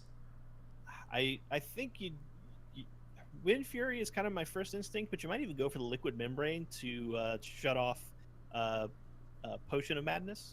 Yeah. Yeah, I mean, Wind Fury is just not getting the value. You've got to know that a priest is going to be able to answer it. Yeah, but do you go for it anyway since you're holding both Kings and Bone Mare? Yeah, that's true. It's like the opportunity is there, and the risk of the answer is there, but you might just take the risk just to know that the payoff is going to be huge if it lands. That's true, because he does have one more charge on Rallying Blade where he can clear, and I'll show our viewers, he can clear the Glimmering Root. Ooh. Oh, he won for the stealth. That's really interesting. Yeah, I guess trying to protect for the Bone Mare value next turn. Oh, but maybe so. Yeah, maybe he wants to guarantee he gets a target. Yeah, but you get punished so hard by Dragonfire Potion, and it's not like you have enough cards in hand to refill the board. Right. I mean, both Holy Nova clears it, Spirit Lash clears it, Dragonfire Potion clears it. Like, I don't think Stealth really does anything more than the Liquid Membrane would have answered. Yeah, kind of playing through everything, like, well, and it's easy for us to Alex Trebek this situation, but but yeah, I think Liquid Membrane was right. Wow, and Lefty's actually gonna let him play this out. Yeah, so, and the War Leader just came down too, so now he could also War Leader Megasaur, which could be a huge swing. I mean, all of these plays are good. The Bone Mare is a solid play here, but Megasaur War Leader is very tempting. Yeah. Man, just, I mean, all of a sudden, Carrie finds himself going from, kind of a clunky-ish turn 3, 4, kind of 5 to he's got options for days right now. If he can get health on the Megazord. Yeah. Yeah, I mean, we haven't seen the Shadow Word Death just yet, and I think Carrie has to consider that. He also has to consider Shadow Reaper Anduin becoming a factor as well. He doesn't want to make his minions too tall, I don't think. Yeah, he's got to be worried about the Dragonfire Potion as well. Yeah. So it's kind of a decision. Do I protect myself from Dragonfire, or do I protect myself from Shadow Word Death / Anduin? Yeah. So it looks like he's going to spread his health out a little bit, like you said, Cinder, and just spread the health out. Not go too tall with any one minion and get punished, and Anduin would clear this board, though. and this is Anduin, and Lefty has been sitting on that Dragonfire Potion, and every turn looks more and more like a genius for doing so. I mean, it takes a lot of chutzpah to develop 3 5+ minions. Yeah. Into turn 8 on a Razakus Priest, like that's like either play Anduin now or I win. Yeah, and Lefty is actually I would like to see Lefty maybe dig with Shadow Visions. Before the Dragon, I mean, but that's getting a little ticky-tacky at that point. I mean, well, so I am of the opinion that if you have the opportunity to draw cards before you do anything else. Yeah. But it looks like he actually prefers just the minion development, which is why he didn't go for the Shadow. Yeah. Which makes sense. Just getting some, like, carries down to 3 cards. Yeah. Creates some board presence. It's fine. Yeah. So do you just and I hate dropping Blessing of Kings on an inactive minion. But do you burn? No. I guess he's, yeah. So this makes sense. He's going to Burn Bristle, War Leader, and, and Hero Power. Right, just try to develop a little bit of board. He's got the second Megasaur, so protecting some Murlocs is fine. In fact, he could Blessing of Kings and Megasaur on the same turn, coming into turn 9. So yeah, Wicker Flame just trying to protect the minions is fine. This is his best play. Yep, and you've seen the Dragonfire Potion come out, so you're not worried about a wide board clear again. But ooh, we there? Horror almost is useful here, but I think he's gonna probably go for the Potion of Madness. Yeah. Because that'll allow him to. It should allow him to full clear because he can pop the bubble, use the potion to trade away. He could even Holy Nova. Yeah. He could Holy Nova. Both of those work. And we're so not used to Priest having a weapon, but he still has a charge on that Rallying Blade too. Yep. So he does opt for the Holy Nova. He's going to use that plus the weapon to clear. Oh, very smart. Play the Cleric to make sure he gets a card out of this. Yeah. I like it. Yeah, and Lefty at this point is stabilized. Yeah, Lefty seems to be in firm control of this match at this point. And he's already survived, you know, some of the big threats from this mid-range Paladin deck. He's already survived a Megasaur. He survived War Leader, some of the early Murlocs. You know, the mid-range Paladins don't run card draw. So it's not like Carrie's going to refill his hand. I mean, Lefty's in great position. Yeah, and Carrie's just left with the only option being Hero Power, Rock Pool, and Megasaur to try to one last-ditch effort to create a board to threaten, but I don't think it's going to be enough.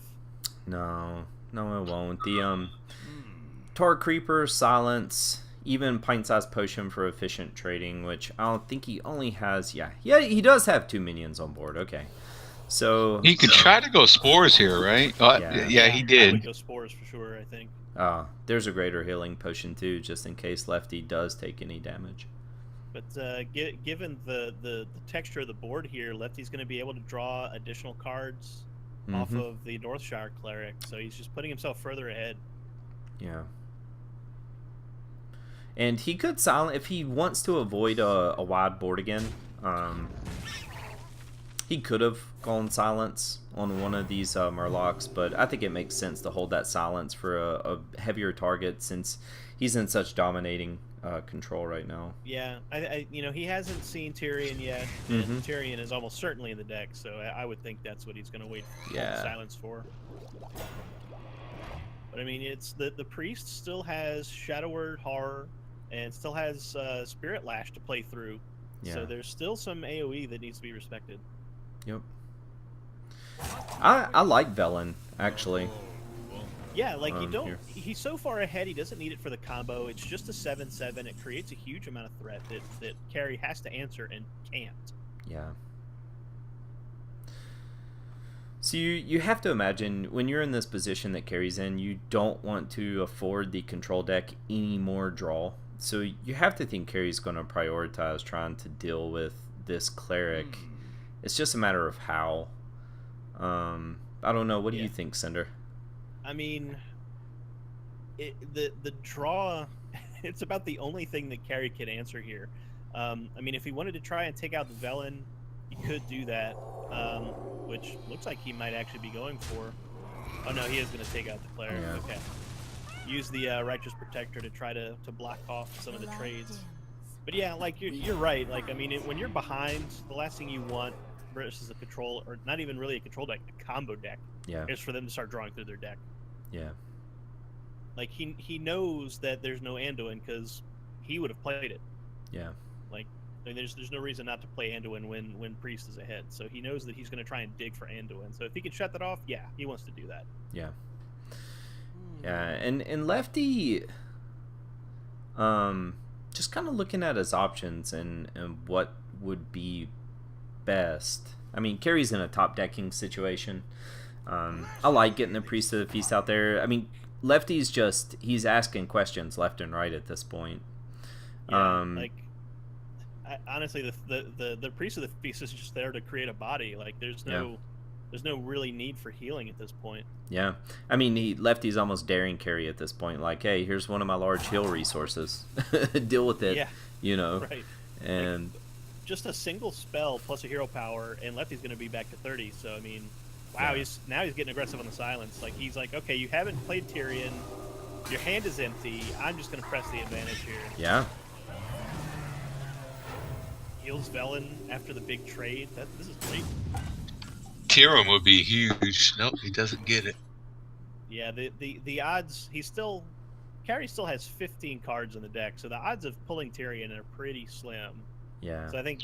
Well, I was thinking Tyrion, if he was able to get that. Oh yeah, actually, Yeah. Tarim would actually be huge, but again, it's like 6%, I think, to Yeah. find a single card in out of 15. So I think Lefty's done playing around stuff. He's going to try and press the advantage here. Yeah.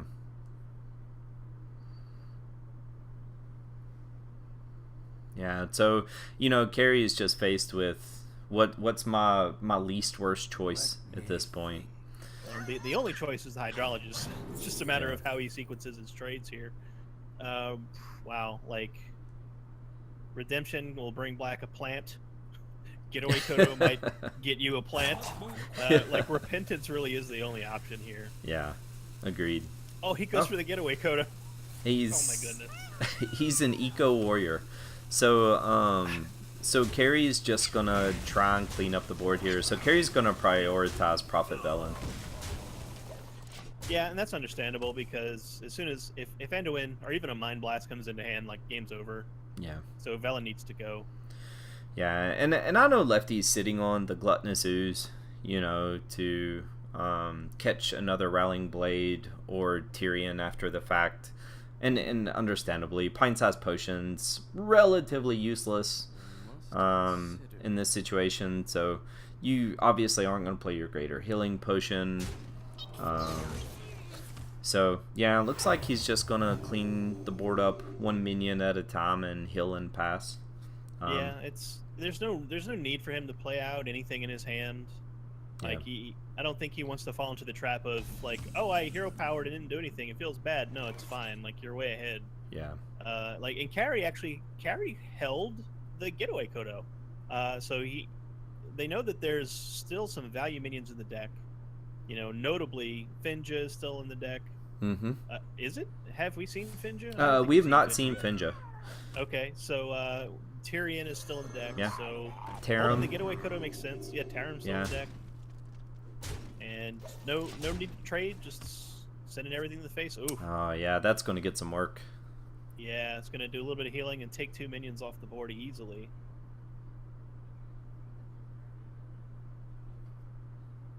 If Lefty wanted to, he could actually almost full clear here. He could clear everything but the Righteous Protector. Mm-hmm. And I have to wonder if he wants to do that because, as we've mentioned, Tarim would be an enormous board swing. I think he probably wants to reduce the amount of board threat there is for a possibility like that. Yeah, I mean, when you think about value density, I don't know what you think, Cinder, but I would imagine the Priest would be okay in a top deck war at this point. Oh, absolutely, because there's still... the biggest top deck that he has is Shadow Reaper Anduin. Yeah. Because if he gets to that, all of these cheap cards in his hand get turned into 2 points of damage each for 0 mana, and you want to do that. But as it stands, Lefty's hand has 0 threat. He has no way to develop, and if Carrie continues to have a turn after turn to just start popping out hero powers, if Tarim comes into play, like Lefty's gonna be in trouble. So Lefty takes the correct line, I think, and just clears the board as much as possible. Yeah. So and Lefty has, when do you? He's held this ooze almost the entire match.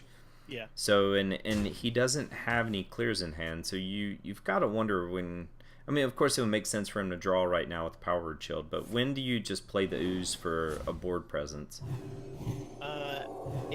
If Carrie had more cards in hand, I could. Oh man, the Shadow Word Horror is going to clear the board right here. Yeah, there you go. But no, the ooze. You hold the ooze in this particular situation for Ashbringer Yeah. But you know, if Carrie had a lot more cards in hand and a lot more threat to develop, I would consider the Ooze just to create a trade opportunity. But Curator pulls Finja into hand and creates a very difficult minion for Lefty to clear. Yeah. He does top deck draw, which is great, which I'm sure we'll see him lead with here. I hope you like my invention. Yeah, he's gonna continue trying to dig for Wow. Anduin. Oh, there's more card draw, which is it's the second best thing he wants. The best thing he wants is Anduin. Yeah, and Anduin at this point is in the bottom 6 cards of his deck. I feel so bad. I played my match this past week. I got to game 5, Shaman versus Razakis Priest. I was on the Priest, and that should be an easy match for the Priest. Every single one of my win conditions are in the bottom 6 cards of the deck. I looked at my tracker after the fact, and it was Lyra, Raza, Anduin, Elise. They were all on the bottom. Oh, man. Oh, man. It feels so bad. So I feel Lefty's pain right now, but at least he's got some of the pieces in play. He's just waiting for Anduin to finish off this match. Yeah. Do you think that... I mean, we can... I know we can also get in the risk of second guessing, but I was thinking about that board that he played the Shadow Word Horror on, and do you think that Lefty could have played that too quickly, or did he make the right move at that point? I think that was the right call. Okay. Like, Lefty still has no minion development in hand. Okay. And I think he needed to remove Tarim from the equation. So that no War Leader. There's still another War Leader in the deck too. Yeah. So I mean, it makes sense for him to just try to keep the board clean, because Lefty, the only thing Lefty really has left to do is draw Anduin. Like, he's down to 4 cards left. Like, all of this stuff that in his hand is not doing anything. He needs to get to a win condition. Yeah, and I'm sure Lefty is doing the same math that we are, and he has to know that Finja's gonna pull a War Leader. Yeah, and although you may consider now that Lefty might have regretted using the horror early, because now Finja's uncontested. Yeah.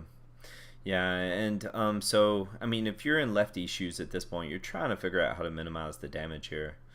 And he does have greater healing potion to survive another turn or two, but that spirit lash that's sitting in his hand, I believe, right? Yeah. Yeah. So Spirit Lash is sitting in his hand. He can leave everything on the board, but Finja, and Finja will not be able to clear the Priest, I believe, right? Correct? He's gonna have the 1/2 Inquisitor and the 2/3. So no, it's the damage from the spell. Range. Oh man, the Steed comes into hand though. That's exactly what Carrie's waiting for. And oh man, I would have to check the sequence of events, but last turn, did Lefty heal his face before playing Spirit Lash? I think he may have wanted to have saved that heal for the Priest of the Feast. He did heal the Priest. Yeah. So he healed the Priest and then cast Spirit Lash. Of course, now that the Steed came into hand, the Spirit Lash is irrelevant. But there's that War Leader that's been sitting in the deck the whole time. Finja brought it out, and all of a sudden, there's 15 damage on Carrie's side of the board that he has to answer. Yeah, so that Priest of the Feast... Oh, yeah, that Shadow Word Death was a good draw there. Yeah, that's the only answer he had for that. Oh, and another Steed. Oh my goodness. Wow, you gotta imagine this is going to go on the War Leader here. No, you don't, because if he puts it up to 5 attack, then it's in range for Anduin's clear. Oh, that's right. You're correct. Yeah, I saw Death played last turn, and definitely forgot about Anduin there. Which, by the way, I will admit, I've definitely played into that before. Always forget about that damn battle cry. Well, Kazakis. Here. Yeah. This might give Lefty the clear he needs. He's going to go for the 5-mana potion, and he's going to try and get that potion, that effect that says deal damage to the whole board. That's the only way he stays alive here. Well, he could greater healing potion. Do you ever go for the 10 and polymorph everything? Yeah, but he couldn't play it this turn, and Carrie's pushing 16 damage. Yeah, he's got a greater healing potion in hand. I know it's a big risk. He went 10. He got it. Transform all He did go for minions. 10. Yeah, Oh, so wow. he can play greater healing potion and survive this turn. Yeah, I guess you're right. Like, he does the healing potion keeps him alive for one more turn, but it's so It's very risky. It's very, very risky. And he still has a hero power too, so he actually does just heal up to 30. Yeah. So he's going to take 16 here, but he will have the polymorph next turn. He's going to take 20. Yeah, he's taken a lot. And here's the thing though, the polymorph still leaves 5 damage on the board. Like it's not a cure-all. Yep. That was a ballsy play, though. Yeah, you gotta give him credit for taking the the high risk, low percentage line. Oh my goodness, Anduin is the bottom card in the deck. Are you kidding me? So he's gonna be able to polymorph. He will go down. He's got a polymorph here. Yeah, he has to use the Kazakus potion. He's facing down 5 damage. He'll go back up to 15 from the hero power. The Holy Nova top deck allows him to clear next turn, fortunately, but he'll be down to 10 life. Yeah, and Tyrion is still draw for carry at this point. Oh, and he produced 3 demons from the potion too. That's really smart. Yeah. Oh wow. So he actually doesn't have to Holy Nova next turn. He can Despicable Dreadlord. Oh, the Dreadlord. Mm-hmm. Oh my goodness. He can't. Oh wow. The Bone Mare. That the is top brutal. decks in this game are crazy. So now Lefty is going down to 5, and now the Dreadlord doesn't clear the board. No. The Dreadlord's going to leave 10 damage on the board if he plays it. Is that... He didn't play it. Wow, he didn't play it. You're right. The The Bone Mare. Yeah, so he's actually going to be able to Dreadlord and Prince Malchezaar. Oh, Prince Malchezaar won't add anything now. I guess he was playing around Anduin. Yeah, so he knew that if he created 2 5/5s on the board, Anduin clears them. Yeah. Well, he's actually going to get really savagely punished because the Kazakus potion gave him the Dreadlord. Yeah. Yeah. I mean, it's and yeah, here's the Holy Nova. He's going to heal up here. And he still has Tyrion, so... Tyrion not coming into the hand just yet, though. Corpse Taker will at least block a little bit of damage, but Anduin, let's see. Notably, by the way, the Howlfiend is almost a useless card at this point. Until he can't he's... use that. Yeah, and... So he's going to be able to... Okay, so let's say he plays... This is actually lethal for Lefty. Lefty has lethal right now if a taunt doesn't get played. Anduin comes into play, deals 2 Mind Blast. Mind Blast for 5, and then another 2. That's so that the Corpse Taker is going to block the damage, but Lefty's really close. Yeah, and Lefty's now Fatigue has to be messing with his mind right now, in terms of needing to keep the hero power to put him. No, he's going to go for the Anduin. He has to. He cannot wait any longer. He must deliver lethal in the next 2 turns, or Carrie's just going to win. Okay, that was a good play by Carrie, not doing the Bone Mare. Yeah, I'm surprised by it. I think he was just respecting Anduin a little too much, and Lefty going to clear the board with hero power. Extends his clock a little bit further, and is going to give him enough time to complete lethal next turn. I think this is game. Man, great plays by both players. I mean, I think Carrie needed to just maybe be a little more aggressive with the Bone Mare and not worry about Anduin. You know, it ended up like, yeah, Anduin clears those 2 minions, but it reduces your own clock. You know, and he was starting to pull ahead. He really needed to put that damage on board, I think. Yeah. But now this is it. This is lethal for Lefty. Yep. Yeah, we'll see Malchezaar, Gluttonous Ooze, Pint-Sized Potion, and that's it. Oh wait. Oh, it doesn't discard yet. It discards when it takes damage. Correct. That's right. Yeah. Yeah, so he's fine. Yeah, this is perfect. Shadow Reaper Anduin finding a way to win yet another match. Man, unbelievable. It's. I would have to give it the MVP award tonight in terms of deck archetype. It's dominated the matches that we've seen. Yeah, that's Anduin being on the 30th card, and he still managed to pull that out. And so far, this series has been really, really close. Like, they've both gotten wins, in turn, and all looks like all the decks are going to come into play here. Yep. This is really exciting. Yeah, no, and dominating's probably a poor choice of words on my part then, but its ability to respond to board state, opponents' threats, it's played, and we've seen great pilots with the deck tonight. Lefty and Dwayna both did a great job piloting the deck. But they make it look easy, and they make it look like a nimble, powerful deck, which it is.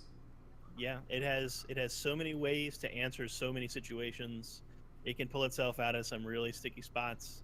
Yeah. So this is the mirror ends up being tech choices matter a little bit, but it really is who gets to the combo first. So you're probably going to see a lot of cycling, a lot of just hero power pass, and try to get through the deck as quickly as possible. Did Lefty hold the Glocker Crawler? No, that came in after the moment. Okay. I was like, well, I'm trying to think through this just now. That would have been a very questionable key. Yeah, it's like, man, he's really valuing board presence. And you know what? The Glimmer Roots can actually be really interesting in this matchup because they can pick up things like, the opponent's Elise, a second Lyra of the Sun Shard. Like, there's a lot of weirdo stuff that happens with Glimmer Roots in a Priest Mirror. And we're going to see them on curve more than likely. Yeah, I would imagine so. I would definitely play it here if I was either player. Yeah, in Lefty now, we're going to see whether he values the coin more in terms of comboing it with the Anduin. Or because a very reasonable play would be to coin out the Glimmer Root, but instead he's going to get a card draw out there. Yeah, he's just going to draw on two, absolutely. Yeah, I was thinking turn 3, but yeah, just drawing cards. Yeah. Carrie has a card draw from the loot porter. Just go ahead and keep the card advantage, equitable right now. Snap pick. Yeah. More card draw coming down. Yeah. Yeah, you made a great point too about the coin. Like in a Priest Mirror, you really want to try and hold the coin for Anduin because that represents each card you can play post Anduin represents 2 damage by itself. Yep. So 0 mana, create 1 mana, deal 2 damage, pretty good. Yeah, and you think about all the fun plays you could see in this mirror. I doubt either opponent teched in a Skulking Geist, considering they were going to ban Druid.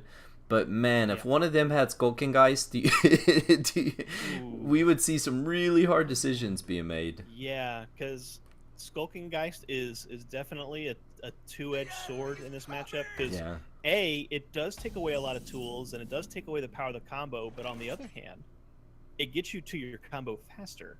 Yeah. So it's definitely a toss up. It's like, do you give your opponent 4 cards closer to the combo or not? Like it's a tough card to play in this matchup. Yeah. And we potentially could have seen that in Dwayna's match in the first game with ZT whenever he was piloting the mage. And you never know about those things. You make some good points by playing that versus the Priest, which he played it to get a body out there and a threat. But did you allow the Priest to draw into their combo quicker? Yeah. So if the first Glimmer Root or second Glimmer Root gets played, so it's the Cleric. You just got to take it. Even more card draw coming into the hand for Lefty. Carrie playing the Doomsayer was an interesting play there because he doesn't have anything to back it up. Like he can play the Tar Creeper on 5, which is a little awkward.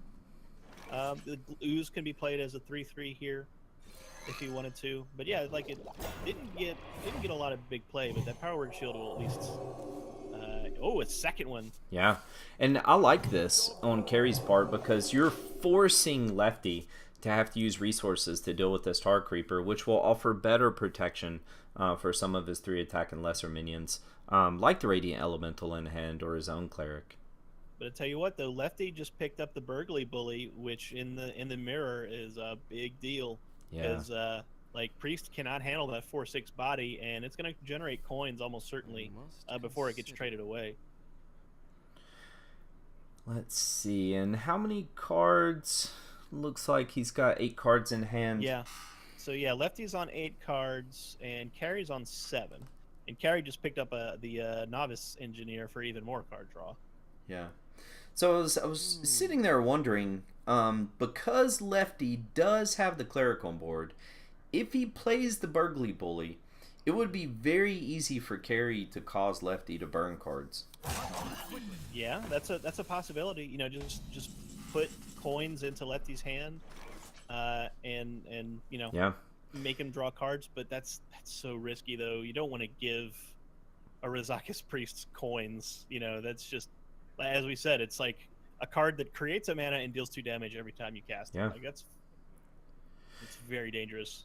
So I'm trying to think of, just in case Carrie wanted to be a degenerate gambler like me and decide how to, he could bump the cleric, Yeah. heal the creeper. Yep. That would put lefty at 8 cards. Must consider. Could Yeah, he do any more damage? I don't think he could. So yeah, he can only create 1 draw, and he could generate 1 or 2 coins, but Kazaka's getting drawn, I think, it makes that play pretty tempting to play out the Kazakas. The value Yeah. you get off of Kazakas is so huge. Yeah, agreed. Yeah, that Kazakis definitely changes things. We won't see the spicy memes. We're gonna see good plays. Yeah. Now, if lefty were at 10 cards or 9 cards, I'd consider it. Like, I would try to burn cards, because if you can burn Shadow Reaper Anduin, that's game. Yeah. Which we see he would not have if he had taken my degenerate, horrible strategy. It was the next card. It so was the next card. So both players now holding Shadow Reaper Anduin. Yeah. And lefty has a handful of cheap combo. Yeah, he does. Bunch of 3s, the coin still in hand, Power Word Shield, the 2-mana Galactic Crawler. There's a lot of opportunity for him to go off. But Raza has not come into hand yet, though. Yeah. So it's going to be much slower than you're used to seeing. Yeah. I love the shield on the bully. Heal the bully. Yep. Get a little draw. Puts it out of range of the Dragonfire Potion. Do you ever bump with the Glimmer Root there? I know you give up two chip damage. Well, that's the Glimmer Root did go face. Yeah, do you bump with the Glimmer Root to protect the cleric, or do you have so many cards at this point you don't worry about a Holy Nova? Yeah, I'm not super worried about it, but yeah. Oh, there goes a card. So that actually did happen. So he burned a couple of cards. Yeah. Or he created a couple coins and then burned a card. The Shadow Word Horror combo is just so good. That really was the only option. Like Pine-Sized Potion is the only answer that you have to four attack minions in this deck. So good on Carry for holding those resources. If man, I'm going to make a poor effort at trying to do math right now, but I'm just wondering if lefty, if you just don't even wait for Raza, he would be able to play Anduin on 8. Yes. He's got 6-12 and would be able to go up 3. He could empty his entire hand with the Anduin hero power. He's playing on a coin here. That's super interesting. Yeah. Like, I guess he's trying to draw into Raza, because if he draws into Raza, this thing just goes off. Yeah. So he actually could have done 1, 2. He still could have generated 7 or 8 hero powers on turn 9, even without Raza. Well, you got if let's see, if you got to count the 2 mana for each one. So let's see. Oh, yeah, you're right. He'd be at 9 mana, and he would have had 3, 6, 8. I'm still accounting for Raza. 12. Yeah, he would have only gotten 12 in. Yeah, but I mean, it's still a decent amount of damage. Yeah, you're trying to spread it out over 2 turns. It would have forced Carry to have to use his Prophet Velen for heal to protect himself. There's Holy Smite though. Oh, sorry, not Holy Smite. Mind Blast. Mind Blast, yeah. Yeah. So he actually used the Spirit Lash to draw a card instead of just playing out Anduin here. I think it makes sense. to an extent because he's now behind on the Razakis race, so to speak, Mm-hmm. and he needs to try to get to Raza to try to pull ahead of that race. And he's also ahead on minions, so he can just kind of start chipping away at the health total with what he has and try to draw into Raza and pull ahead. It's gotta be tempting for Lefty to go ahead and just start going for it because Carry just gave up his ability to heal. Oh, there's Priest of the Feast. Makes me eat my words. Well, he's only taken a single point of damage, so Yeah. it's not terribly relevant at this point. But Carry's in the same situation. Carry needs to get to Raza, Yeah. you know, but there's no card draw left in that hand aside from the Acolyte. Wow. Yeah, that Kazakus Ooh. potion was a good one too, by the way. Yeah, clears the board, gets that minion pressure out of the picture, Yeah. deals some ship damage. Pretty good call. Yeah. Velen coming into hand now. Now it's Yeah. so tempting to go Velen into Anduin on 10, like Raza or no. That's He's got coins in hand. He's got some cheap Yeah. cards. he just drew into Kazakus as well. He can Kazakus for a 1-mana potion a couple turns down the line. Yeah. Use all those coins. Use that Shadow Visions. And just start dumping out those 4 damage hero powers. I think he has to go for it here. Yeah, and I mean you've got to know Carry's running Greater Healing Potion, those items in his deck, but you still got to go for it. Yeah. I mean, you have to make him use those cards eventually. Yeah, my ignorance this match just lets everyone know how much of this deck I've played. I know the deck list, but that's about it. Like this is one of the most complicated mirror matches in the game right now. Like, unless you've played this 1,000 times, which almost no one had. Maybe like Pavel Yeah. has played this 1,000 times. Like, I don't expect anybody to know this matchup off the top of their heads. Yeah, Zadalot has to feel pretty vindicated knowing that this is probably the best tournament deck right now. Oh, he's in hog heaven right now. Are you serious? He'll never get to play it because I'm sure it's auto banned whenever people see his name. But Yeah, you see Zadalot. Zadalot doesn't do a lot of tournaments, but yeah, if I saw Zadalot and I saw a Priest, I might consider just leaving up the Druid. Like, it's just, well, guess what? Raza just came into the hand for Lefty, so I think we're about to enter to all aboard the pain train because here comes those hero powers. Those 2 coins have still been left in hand. And Kazakus, Oh, by man. the way, he Yeah, could like- drop Kazakus this turn. He can Kazakus, he can Shadow Visions, he can use those coins all at the same time. Wow. I'd probably save the coins for Velen though. Yeah, I think you're right. I Yeah. would too. Go for the 1 cost. Yeah, he knows the very drill. Smart. Yeah, if he can get damage on this, that would be really great. But yeah, it looks like he doesn't get it. I'd go ahead and draw in a Jiraxis. Make it. You're being streamed. Let's have some fun. Pick the random demon. Yeah, but if he had gotten damage on that, I think it's deal 3 damage for the 1 mana, and Yep. Velen would make that 6. Like that would allow him to almost OTK in this position, which, whew, man. All right. So if you're a carry, you've got to be a little skeptical. Yeah, you're wondering. Okay, he left a mana up. If Carry's paying attention, he knows that there are still 2 coins in the hand from the Burgly Bully. Yeah. So he knows there's a ton of damage about to come down the pike. So what do you do about it? Yeah. Like he almost has to Dragonfire here just to not take 8 off the board plus a Razakis combo. Yeah. He's. I mean, yeah. Carry can reasonably surmise in this position right here, especially knowing that your opponent probably went for a 1 mana Kazakus spell. Man, That's okay. yeah, and dropping the Going for Doomsayer. Okay. Doomsayer is good. Yeah. Whew. Man, but Carry's got to feel like he's threading a needle right now. I imagine so. Like he does have healing in hand, but if Velen comes down and that hero power starts delivering damage, he's gonna find himself pretty dead pretty fast. In fact, And we've I got haven't counted coins it out, and but I Mind bet he's Blast. got lethal. Yeah, Like, he's got Mind Blast and all these coins and the 1 mana oh Kazakus yeah, spell. this is lethal right here. Like Yeah. that's Yeah, more he's than got the enough. Mind Blast. Yeah, Silence comes down on Doomsayer. Not that it's even needed, but he can play it. So this is I've been poor at paying attention, but this is match point, isn't it? Yep, this is match point.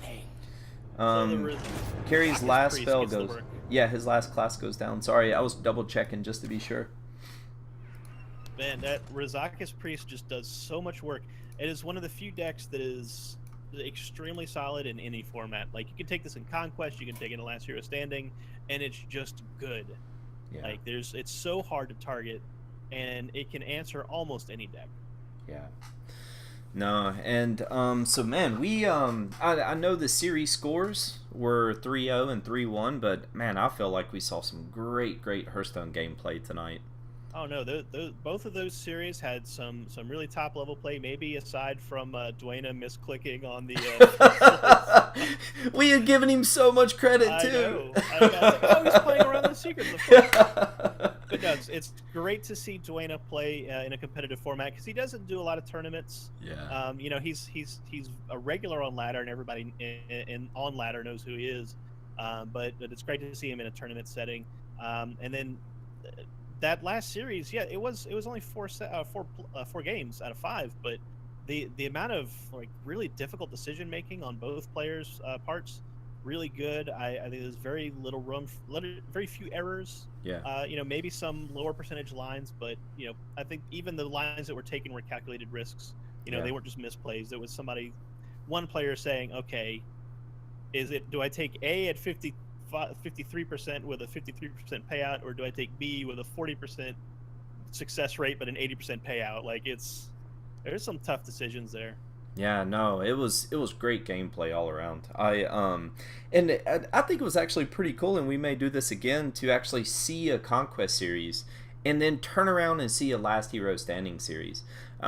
Such different dynamics. When I first hopped over into SHL, or Last Hero Standing division, I got rolled 0-3 filling in the end of last season, you know, and did very well in THL, but just got straight up rolled in SHL. It's just a totally different dynamics, totally different headspace you have to have yourself in, and it was a treat seeing those tonight. Yeah, it's Last Hero Standing is when it comes to the Hearthstone Championship Tour, the only tournament series that Blizzard has allowed to use LHS is DreamHack, which is probably one of the reasons why DreamHack is so popular, because I think a lot of players prefer it over Conquest because it allows for more forward strategy as opposed to just like randomizing your queue order like you do in Conquest. So it's really great to see Last Hero Standing on stream, you know, with SHL. I think this is a great opportunity. Yeah, no, definitely, and kind of getting into closing thoughts. I know we talked a little bit about some of them, what we would say. Imposition, any closing thoughts for this week? No, I think you guys got it all covered. You know, great job casting. So I really enjoyed that part of it as well. But like you said, 2 great matches, and the dynamics of switching from Conquest to Last Hero Standing, and the way the games kind of swung back and forth for the duration of each game. Most of them, I think, going to fatigue as well. Even though these matches were like 3-0 or 3-2 or whatever, every single game seemed like it was swinging back and forth and close to the end.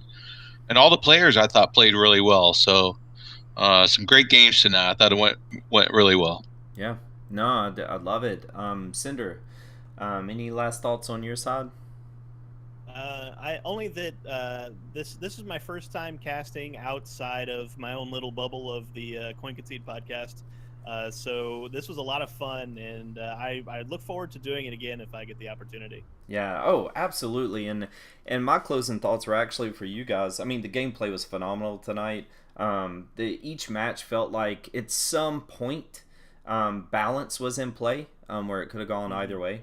But when it just comes to what goes into putting one of these productions together, Imposition, I know you had to deal with the stress today of a match falling through last minute. So great job pulling together another show tonight. We saw great gameplay, and then Cinder, man, it was such a pleasure to cast with you tonight. Thanks for stepping up, and yeah, it was a pleasure to share the broadcast deck with you. I feel the same way. It was a real treat for me. So thanks. Cool. And yeah, thanks everyone for tuning in, and we look forward to seeing you guys next Friday for another edition of Friday Night Fights. And for all of our THL brothers and sisters down there in the Southeast, please be safe the next few days. It's a heroin situation down there, and just, man, please be safe and hunker down, and we'll I know without a doubt we'll see everyone next week. Thanks a bunch. Yeah. Thanks, guys.